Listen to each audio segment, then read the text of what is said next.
ಏನಾಯ್ತು ಗುರುಗಳೇ? ಆವತ್ತೇ ನಿನಗೆ ಹೇಳಿದ್ನಲ್ಲ ದಶರಥ ರಾಮ, ಸಮಸ್ಯೆ ಪೂರ್ತಿಯಾಗಿ ತೀರಿಲ್ಲ ಅಂತ. ಅದರ ರೂಪ ಬದಲಾಯಿಸಿಕೊಂಡಿದೆ ಅಷ್ಟೇ.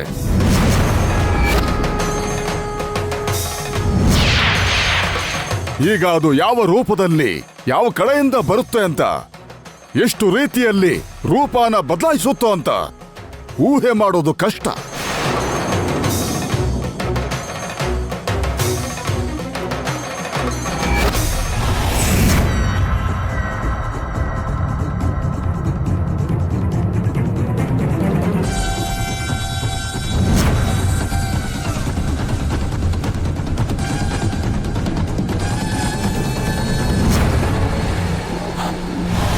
ಇಪ್ಪತ್ತು ವರ್ಷದ ಹಿಂದೆ ನನ್ನ ತಂಗಿ ದೂರ ಆದಾಗಿಂದ ಏನೋ ಸಮಸ್ಯೆಗಳು, ಒಂದಲ್ಲ ಒಂದು ಆಪತ್ತು ನಮ್ಮನ್ನು ಕಾಡ್ತಾನೆ ಇದೆ. ನಿಧಾನವಾಗಿ ಎಲ್ಲ ಸರಿ ಹೋಗ್ತಿದೆ ಅನ್ಕೊಂಡ್ರೆ ಈಗಿದ್ಯಾವ ಹೊಸ ಸಮಸ್ಯೆ ಗುರುಗಳೇ? ನಿನ್ನ ಸಂತೋಷವನ್ನ ದೂರ ಮಾಡೋದಕ್ಕಾಗ್ಲಿ, ನಿನಗೆ ಭಯ ಉಂಟು ಮಾಡೋದಕ್ಕೆ ಹೇಳ್ತಾ ಇಲ್ಲ ದಶರಥ ರಾಮ. ನೀವು ಹುಷಾರಾಗಿರೋದಕ್ಕೆ ಇದೊಂದು ಎಚ್ಚರಿಕೆಯ ಮಾತಷ್ಟೇ. ನಿಜ ನೆರಳಲ್ಲಿ ಅಡಗಿದೆ. ನೆರಳೆ ನಿಜದ ರೂಪದಲ್ಲಿ ಬರುತ್ತೆ. ದೇವಾಂಶ್ ವೈದೇಹಿ ಸಂಸಾರದ ಮೇಲೆ ಕಾರ್ಮೋಡ ಕವಿಯುವಂತ ಅವಕಾಶ ಇದೆ. ಆ ದೋಷ ಹೋಗ್ಲಾಡೋದಕ್ಕೋಸ್ಕರನೇ ಅವರ ಕೈಯಿಂದ ಸೀತಾರಾಮ ಕಲ್ಯಾಣವನ್ನ ನಡೆಸಬೇಕು ಅಂತ ಹೇಳಿದ್ದೆ. ನಡೆಸ್ತೀನಿ ಗುರುಗಳೇ. ಕಲ್ಯಾಣೋತ್ಸವ ಮಾಡಿಸಿದ್ರೆ ದೋಷ ಪರಿಹಾರ ಆಗುತ್ತಲ್ವಾ? ನಮ್ಮ ಸಮಸ್ಯೆಗಳೆಲ್ಲ ದೂರ ಆಗುತ್ತಲ್ವಾ?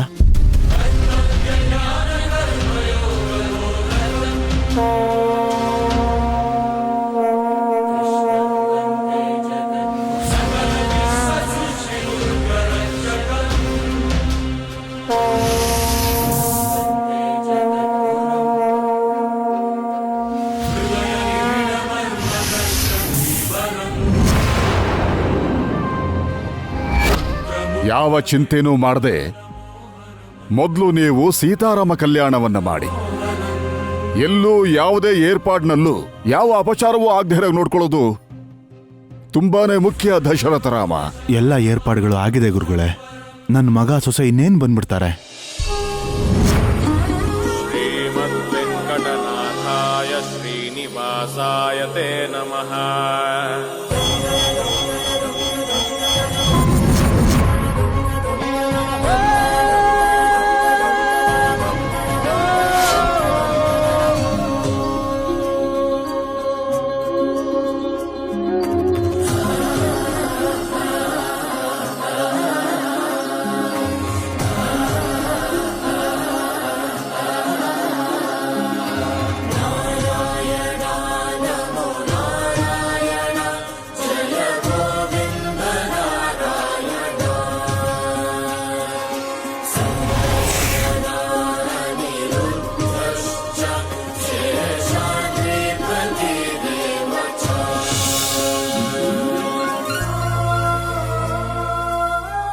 ಇಷ್ಟಕ್ಕೂ ಈ ವಾಲಿ ಬಂದೋ ಇಲ್ವೋ?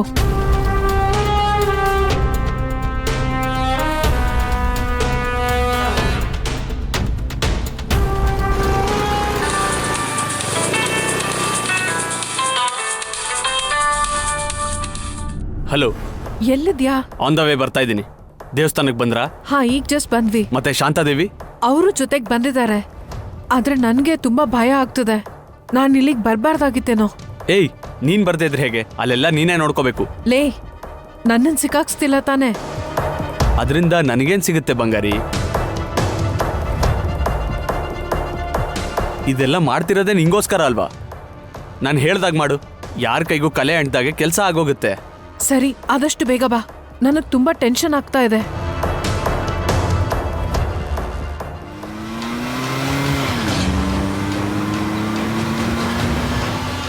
ಎರಡು ಸಲ ಪ್ರಯತ್ನ ಪಟ್ಟರೂ ಆಗ್ಲಿಲ್ಲ.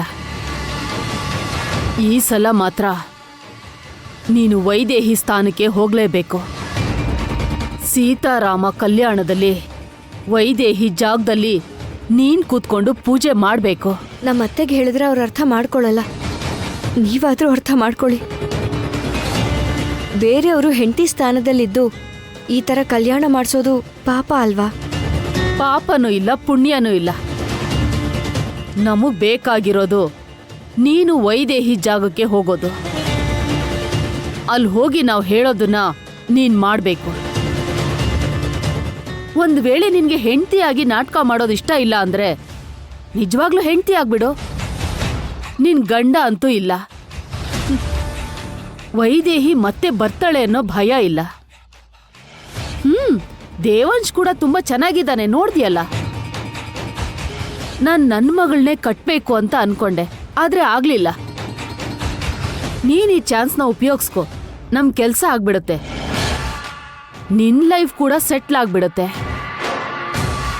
ನಮ್ಮ ಅತ್ತೆನೇ ಅಂತಂದ್ರೆ ಅತ್ತೆಗಿಂತ ಕೆಟ್ಟದಾಗಿ ಯೋಚಿಸ್ತಾ ಇದ್ದಾಳೆ ಚಂಚಲ. ಬಟ್ಟೆನ್ ಬದಲಾಯಿಸಿದಷ್ಟು ಸುಲಭ ಅನ್ಕೊಂಡ್ಬಿಟ್ಟಿದ್ದಾರೆ ಮನಸ್ಸುಗಳನ್ನ ಬದಲಾಯಿಸೋದು. ಅಷ್ಟಕ್ಕೂ ಇವ್ರಿಗೆ ಮನಸ್ಸು ಅನ್ನೋದಿದ್ರೆ ತಾನೆ. ಆಗ ಇವ್ರು ಹೀಗೆ ಮಾಡ್ತಾನೆ ಇರಲಿಲ್ಲ. ದೇವ್ರೆ, ನನ್ನ ಬೇರೆಯವ್ರ ಹೆಂಡತಿ ಸ್ಥಾನದಲ್ಲಿ ಕೂಡಿಸ್ದೆ.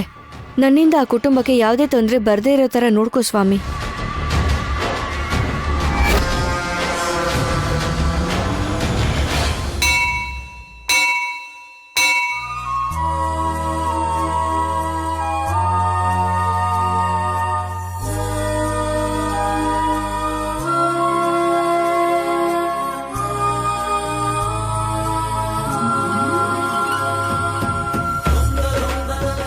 ಎಲ್ರು ಬಂದ್ರು ಗುರುಗಳೇ.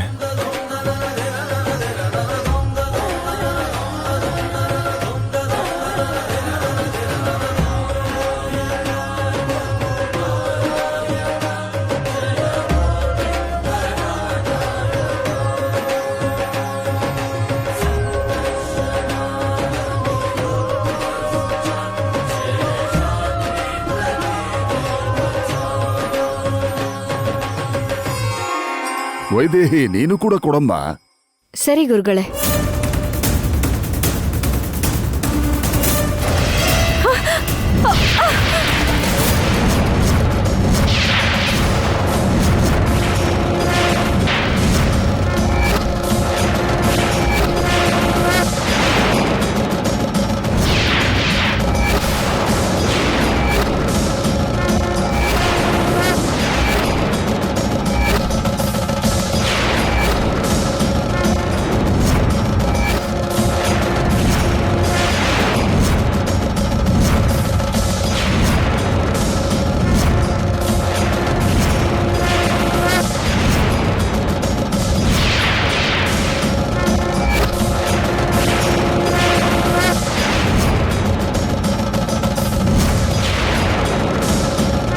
ಅಯ್ಯೋ ವೈದೇಹಿ, ಯಾಕಾಗ್ ಬಿದ್ದೋದೆ? ವೈದೇಹಿ, ಹೇಳಮ್ಮ ವೈದೇಹಿ. ಎದ್ದೇಳಮ್ಮ. ಒಂದ್ ನಿಮಿಷ ಇರಿ ಅತ್ತೆ.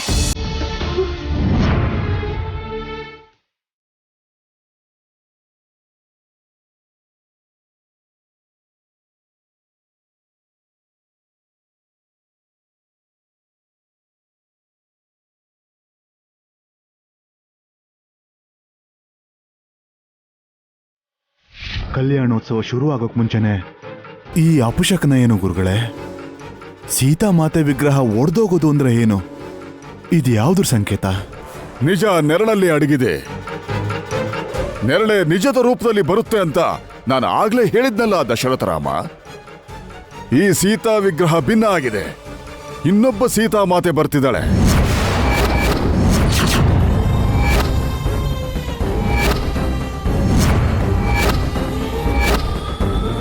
ಈಗೇನ್ ಮಾಡೋದು ಗುರುಗಳೇ? ಈ ಪರಿಸ್ಥಿತಿಲಿ ಇನ್ಯಾವ್ಯಾವ ಕಷ್ಟಗಳು ಬರುತ್ತೋ ಅಂತ ತುಂಬಾ ಭಯ ಆಗ್ತಾ ಇದೆ. ಯಾಕ್ರಿ ಅಷ್ಟೊಂದು ಭಯ ಪಡ್ತಿದ್ದೀರಾ? ಏನೋ ಕೈ ಜಾರ್ ಬಿದ್ದೋಯ್ತು ಅಷ್ಟೇ. ಗುರುಗಳು ಕೂಡ ಹೇಳ್ತಿದಾರಲ್ಲ, ಆ ಸೀತೆ ಬದಲು ಇನ್ನೊಬ್ಳು ಸೀತೆ ಬರ್ತಾಳೆ ಅಂತ. ಇನ್ನೊಂದು ಸೀತೆ ವಿಗ್ರಹ ಇಟ್ಟು ಪೂಜೆ ಮಾಡೋಣ, ಅಷ್ಟೇ ತಾನೇ ಗುರುಗಳೇ? ರಂಗ, ಬೇಗ ಹೋಗಿ ಇನ್ನೊಂದು ಸೀತೆ ವಿಗ್ರಹ ತಗೊಂಡ್ ಬಾ. ಆಗೋದಿಲ್ಲ ಕೌಸಲ್ಯಮ್ಮ.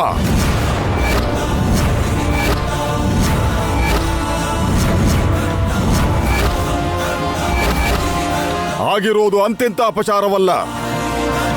ವಿಗ್ರಹದ ಬದಲು ಇನ್ನೊಂದು ವಿಗ್ರಹವನ್ನಿಟ್ರೆ ದೋಷ ಪರಿಹಾರ ಆಗೋದಿಲ್ಲ.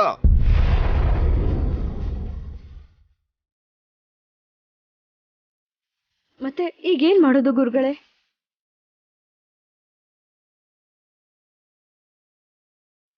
ಪರಿಹಾರ ಪೂಜೆ ಮಾಡ್ಬೇಕಮ್ಮ. ಮತ್ತೆ ಈ ಕಲ್ಯಾಣ ಗುರುಗಳೇ? ಮಾಡಬೇಕು. ಕಲ್ಯಾಣ ಪೂಜೆಯ ನಂತರ ಪಾಪ ಪರಿಹಾರದ ಪೂಜೆ. ಆದರೆ ಇನ್ನೊಂದು ಸೀತಾ ವಿಗ್ರಹದಿಂದಲ್ಲ, ವೈದೇಹಿ ಅರಿಶಿಣದಲ್ಲಿ ಸೀತಮ್ಮನ ಮೂರ್ತಿ ಮಾಡಿ ಅದರ ಜೊತೆನೆ ಕಲ್ಯಾಣ ಮಾಡಿಸ್ಬೇಕು. ಹಾಗೆ ಆಗ್ಲಿ ಗುರುಗಳೇ. ಕೌಸಲ್ಯ, ಅರ್ಶನ ಕೊಡಮ್ಮ. ಈ ಅರಿಶಿಣ ಅಲ್ಲ, ಗುಡಿ ಆವರಣದಲ್ಲಿ ಗೋಪುರದ ಎದುರುಗಡೆ ಗರುಡಗಂಬ ಮತ್ತು ಆ ಮಹಾಸ್ವಾಮಿಯ ಪಾದವಿದೆ. ನಿತ್ಯವೂ ಭಕ್ತರು ಅರಿಶಿಣ ಕುಂಕುಮದಿಂದ ಅಲ್ಲಿ ಅರ್ಚನೆ ಮಾಡ್ತಾ ಇರ್ತಾರೆ. ಆ ಅಷ್ಟು ಅರಿಶಿಣವನ್ನ ಸಂಗ್ರಹಿಸಿ ಅದರಿಂದ ಸೀತೆಯ ಮೂರ್ತಿಯನ್ನು ಮಾಡಬೇಕು. ಹೋಗು ವೈದೇಹಿ, ಇಂಥ ಸಮಯದಲ್ಲಿ ಯಾಕೆ ಹೆಂಗಾಯ್ತು? ಬೇಗ ಹೋಗು. ಹಾಗೆ ಆಗ್ಲಿ.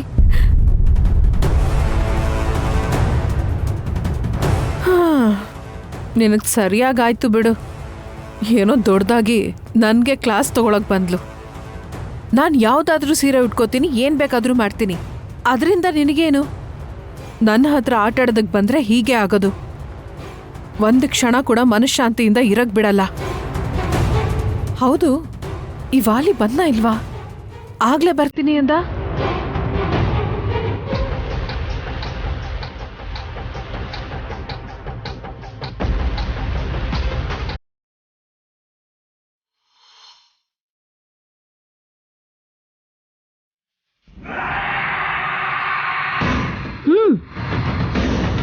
ಇದೇನು ಪೂಜೆ ಜಾಗದಲ್ಲಿರ್ದೇನೆ ಅಲ್ಲೆಲ್ಲಿಗೋ ಹೋಗ್ತಾ ಇದ್ದಾಳೆ? ಹೋಗ್ಲಿ ಬಿಡು, ಎಲ್ಲ ನಮ್ಮ ಒಳ್ಳೇದಕ್ಕೇನೆ. ಈಗ ವೈದೇಹಿನ ಇಲ್ಲಿಂದ ಹೀಗೆ ಕರ್ಕೊಂಡು ಹೋಗ್ತೀವಿ. ನೀನ್ ಹೋಗಿ ಪೂಜೆಲ್ ಕೂತ್ಕೋ. ಇವಾಗ್ಲಾ? ಇವಾಗಲ್ದೆ ಅವಳು ಅಲ್ಲಿರ್ಬೇಕಾದ್ರೆ ಹೋಗ್ತೀಯಾ? ಆ ಥರ ಅಲ್ಲ. ಇದಕ್ಕಿಂತ ಒಳ್ಳೆ ಚಾನ್ಸ್ ಸಿಗೋದಿಲ್ಲ. ಇಲ್ಲಿ ನೀನ್ ಮಾತಾಡೋದನ್ನ ನಿಲ್ಸಿ ಅಲ್ಲಿ ಹೋಗು ಹೋಗು ಹೋಗು.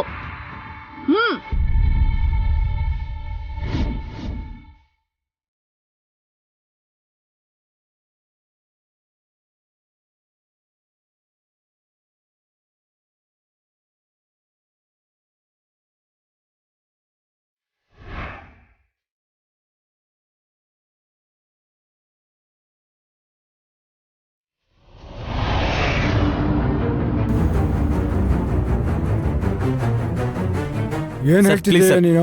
ಸರ್, ಎಲ್ಲಿಂದ please, ಗಾಡಿ ಮಾತ್ ಕೇಳಿ ಕರ್ಕೊಂಡ್ ಸರ್, please, ಬಂದೆ ಸರ್. ಮೊದ್ಲಿನ ಸರ್. ಸೈಡಿಗೆ ಬಾ, ಸೈಡಿಗೆ ಬಾ. Hello sir, please sir, please sir, ಅರ್ಥ ಮಾಡ್ಕೊಳ್ಳಿ. ನಾನು ಈ ಗಾಡಿ ಕದ್ದಿಲ್ಲ ಸರ್. ಆಮೇಲೆಲ್ಲ ಮಾತಾಡೋದು. ನಿಲ್ಸೋ ನಿಲ್ಸೋ, ಇಳಿ ಇಳಿ ಗಾಡಿಯಿಂದ ಇಳಿ. ಹಲೋ, ಹೇಳು ಊರ್ಮಿಳಾ. ನಾನೇನ್ ಹೇಳಿ, ನೀನೇ ಹೇಳ್ಬೇಕು. ಇನ್ನೂ ಯಾಕೆ ಬಂದಿಲ್ಲ? ಅಬ್ಬಾ, ನಾನಿಲ್ಲಿ ಪೊಲೀಸ್ ಹತ್ರ ಸಿಕ್ಕಾಕೊಂಡಿದ್ದೀನಿ. ಏನೋ ಒಂದ್ ಮ್ಯಾನೇಜ್ ಮಾಡಿ ಬೇಗ ಬಾ. ಮ್ಯಾನೇಜ್ ಮಾಡೋದಕ್ಕೆ ಇದು ಓವರ್ ಸ್ಪೀಡ್ ಕೇಸ್ ಅಲ್ಲ, ಥೆಫ್ಟ್ ಕೇಸು. ಕಳ್ತನ ಮಾಡಿದ್ಯಾ? ಹೇಳೋದನ್ನ ಪೂರ್ತಿ ಕೇಳಿಸ್ಕೊ. ನನ್ನ ಹತ್ರ ಗಾಡಿ ಇಲ್ಲ ಅಂತ ನನ್ನ ಫ್ರೆಂಡ್ ಹತ್ರ ಇಸ್ಕೊಂಡಿದ್ದೆ. ಅದನ್ನ ಅವ್ನು ಯಾರ ಹತ್ರನೋ ಕದ್ದಿದ್ನಂತೆ. ಅದ್ ನಾನೇ ಅಂತ ಪೊಲೀಸ್ನವ್ರು ಹಿಡ್ಕೊಂಡಿದ್ದಾರೆ. ಯಾವಾಗ್ಲೂ ಏನೋ ಒಂದ್ ಇದ್ದೇ ಇರುತ್ತೆ ನಿಂದು. ಇನ್ನೊಂದ್ ಸ್ವಲ್ಪ ಹೊತ್ತಲ್ಲಿ ಕಲ್ಯಾಣ ಮುಗ್ದು ಹೋಗುತ್ತೆ. ಈಗ್ಲೂ ನಿನ್ ಪ್ಲಾನ್ ಫ್ಲಾಪೇ ಅಲ್ವಾ? ನಾನ್ ಬರ್ಲಿಲ್ಲ ಅಂದ್ರೇನು, ಒಂದು ವೆಪನ್ನ ರೆಡಿ ಮಾಡಿದ್ದೀನಿ, ಅದೆಲ್ಲ ನೋಡ್ಕೊಳ್ಳುತ್ತೆ. ವೆಪನ್ನ? ಅದ್ಯಾರು? ವೆಪನ್ ಅಂದ್ರೆ ನಾರ್ಮಲ್ ವೆಪನ್ ಅಲ್ಲ, ಟೆರರ್ ವೆಪನ್ನು. ನೋಡ್ಕೊಂಬ ಅಂದ್ರೆ ಕೆಲಸ ಮುಗಿಸ್ಕೊಂಬರುತ್ತೆ. ಮೊದ್ಲು ನನಗ್ ತೋರ್ಸು. ನೋಡ್ಕೊಂಡ್ ಬರ್ತಾಳೋ ಸಾಯಿಸ್ಬಿಡ್ತಾಳೋ ನಾನು ನೋಡ್ತೀನಿ. ಇಷ್ಟಕ್ಕೂ ಯಾವಾಗ ಬರ್ತಾಳೆ? ಎಲ್ಲಿದ್ದಾಳೆ?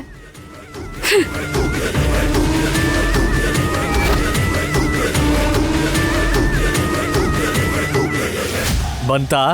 ಬಂದಿದ್ದಾಳೆ. ಹೇಗಿದೆ? ಓಕೆ. ಶಾಂತಾದೇವಿ ಅತ್ತೇನ ಅವ್ರಿಗೆ ತೋರ್ಸು. ನೀನು ಸೈಲೆಂಟ್ ಆಗಿರು. ಮಿಕ್ಕಿದ ವಿಷಯನ ಅವಳು ನೋಡ್ಕೋತಾಳೆ. ಸರಿ, ನಾನು ನನ್ನ ಫ್ರೆಂಡಿಗೆ ಫೋನ್ ಮಾಡ್ತಾ ಇದ್ದೀನಿ, ಕನೆಕ್ಟ್ ಆಗ್ತಾ ಇಲ್ಲ. ಅವ್ನು ಸಿಕ್ಕ ತಕ್ಷಣ ಅವನನ್ನು ಪೊಲೀಸಿಗೆ ಒಪ್ಪಿಸಿ ನಾನು ಅಲ್ಲಿಗೆ ಬರ್ತೀನಿ. ಸರಿ.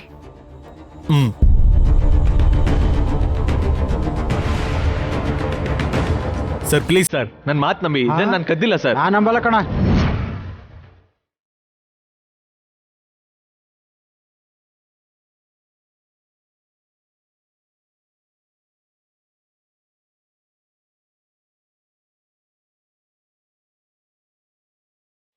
ಅಮ್ಮ ಸೀತಮ್ಮ, ಯಾಕೆ ಈ ಅಪರಾಧ ನಡೀತು ಅಂತ ಗೊತ್ತಿಲ್ಲ.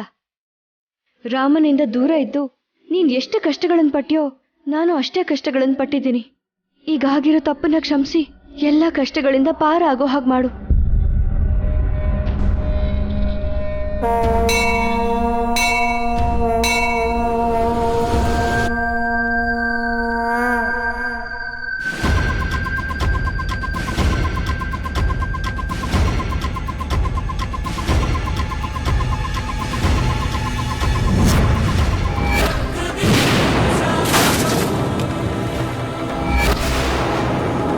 ಇದೇನಮ್ಮ ಸೀತೆ ಮಾಡ್ಕೊಂಡ್ ಬರ್ಲಿಲ್ವಾ?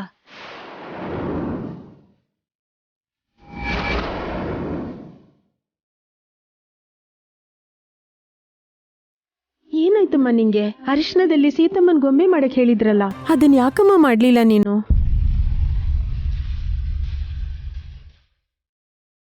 ವೈದೇಹಿ ಹೊರಗೆ ಹೋದಾಗ್ಲೇ ಯಾವುದೋ ಕೆಲ್ಸದ ಮೇಲೆ ಹೋಗಿದ್ದಾಳೆ ಅಂತ ಅನ್ಕೊಂಡೆ. ಅದೇನು ಅಂತ ತಿಳ್ಕೊಳ್ದೇನೆ ನನ್ನನ್ನು ಕಳಿಸ್ಬಿಟ್ರು.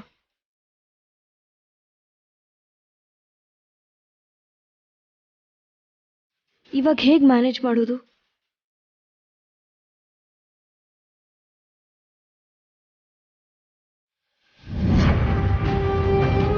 ಯಾಕಮ್ಮ ಏನೂ ಮಾತಾಡ್ತಿಲ್ಲ?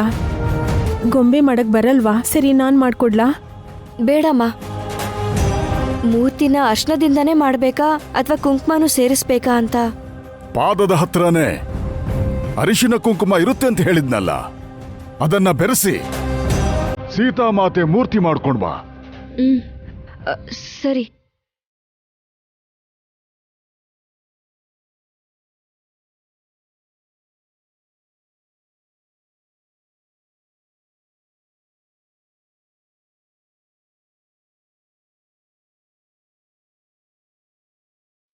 ಪುರೋಹಿತರೆ, ನಾವು ಪೂಜೆ ಪ್ರಾರಂಭಿಸೋಣ.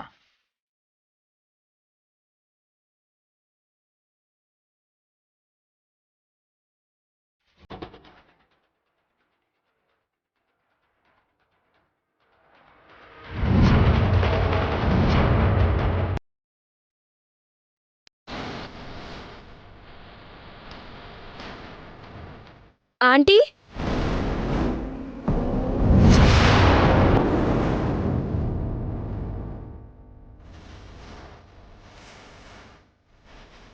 ಏನ್ ಬೇಕಾಗಿತ್ತು? ಅರ್ಶನ ಕುಂಕುಮ ಪೂಜೆ ಮಾಡ್ತೀರಾ? ನೀವ್ ಬೇಕಾದ್ರೆ ಮಾಡಿ.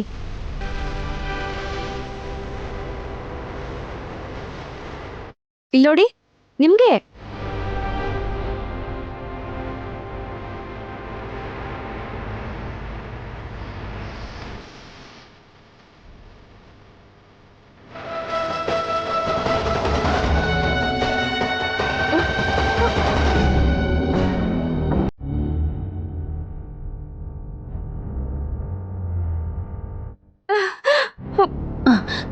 ನೀನಲ್ಲಿ ಹೋಗಿ ವೈದೇಹಿ ಜಾಗದಲ್ಲಿ ಕೂತ್ಕೋ ಅಂದ್ರೆ ವೈದೇಹಿನ ಎತ್ತಾಕೊಂಡು ಹೋಗೋ ಟೈಮಿಗೆ ಬಂದು ಡಿಸ್ಟರ್ಬ್ ಮಾಡ್ತೀಯಲ್ಲ. ನಿನ್ ಯಾರು ಬರೋಕ್ ಹೇಳಿದಲ್ಲಿ? ಆವೇಶ ಪಡೆದೆ ಮೊದಲು ನಾನು ಹೇಳೋದನ್ನ ಸ್ವಲ್ಪ ಕೇಳಿಸ್ಕೊಳ್ಳಿ. ವೈದೇಹಿನ ಅವ್ರ ಮನೆಯವರು ಸೀತೆ ಮೂರ್ತಿನ ಮಾಡ್ಕೊಂಡು ಬರೋದು ಕಳ್ಸಿದ್ದಾರೆ. ಆ ವಿಷಯ ತಿಳ್ಕೊಳ್ದೆ ನಾನು ಬರೀ ಕೈಯಲ್ಲಿ ಹೊರಟೋಗಿದ್ದೀನಿ. ಮತ್ತೆ ಮಾಡ್ಕೊಂಬ ಅಂತ ಹೇಳಿದ್ರು, ಅದಕ್ಕೆ ಆಚೆ ಬಂದೆ. ಪೂರ್ತಿ ವಿವರಗಳನ್ನ ತಿಳ್ಕೊಳ್ದೆ ಮಧ್ಯದಲ್ಲೇ ಮಾತಾಡಿದ್ರೆ ಹೀಗೆ ಆಗತ್ತೆ. ಅಷ್ಟು ಮಾತ್ರಕ್ಕೆ ಮಧ್ಯದಲ್ಲಿ ಬಂದು ಡಿಸ್ಟರ್ಬ್ ಮಾಡ್ತೀಯಾ?